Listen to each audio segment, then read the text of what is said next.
Hello everybody, welcome back to my YouTube channel. So guys, in this video I'm gonna be show you how to fix YouTube not working, not opening problem. So guys, how to fix YouTube bug today. So guys, let's get started without wasting any time. So guys, first of all what you have to do is just open your mobile Play Store or App Store.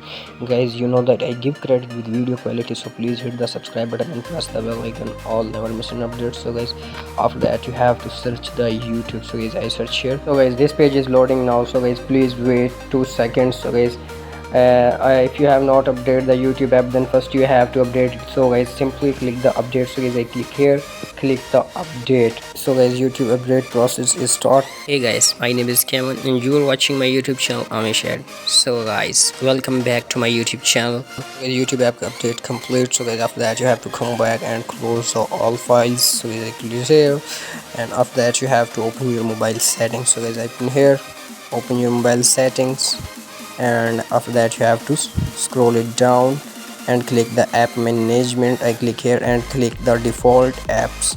I click here and search the YouTube. So guys, simply search the YouTube. So guys, I search here, search the YouTube and select the YouTube app. So guys, after that you have to scroll it down and click the disable. So guys, I click here, click the disable and click the disable app and click the force stop app and click the OK. So guys, this problem is solved. Close the all files and open your YouTube.